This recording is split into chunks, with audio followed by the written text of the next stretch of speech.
আওয়ামী লীগের বিচার ও সংস্কারের আগে দেশে কোনো নির্বাচন হবে না বলে ঘোষণা দিয়েছেন জাতীয় নাগরিক পার্টি এনসিপির নেতারা।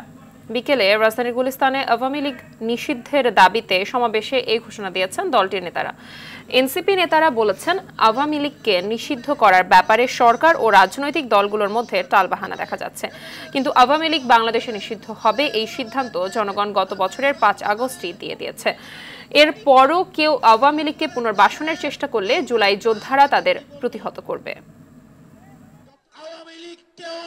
সম্মানিত ভাই ও বোনেরা, আপনারা গণঅভ্যুত্থানের সরকার, গণঅভ্যুত্থানের ম্যান্ডেট নিয়ে যারা উপদেষ্টা হয়েছেন তাদের কাছে প্রশ্ন যে আওয়ামী লীগ বাংলাদেশে গণহত্যা করেছে, সে আওয়ামী লীগের বিরুদ্ধে আইনগত ব্যবস্থা নিতে বাধা কোথায়? আওয়ামী লীগ নিষিদ্ধের দাবিতে, আওয়ামী লীগের নিবন্ধন বাতিলের দাবিতে আমাদেরকে রাজপথে নেমে আসতে হচ্ছে, আমাদেরকে রাজপথে কথা বলতে হচ্ছে।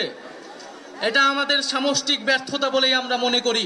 যাদেরকে গ্রেফতার করা হচ্ছে তারা জামিনে মুক্তি পেয়ে যাচ্ছে, বিভিন্ন জায়গায় মামলা বাণিজ্য করা হচ্ছে এবং বিভিন্ন রাজনৈতিক দলের আশ্রয়ে আওয়ামী লীগ তৃণমূলে পুনর্বাসিত হওয়ার পরিকল্পনা করছে।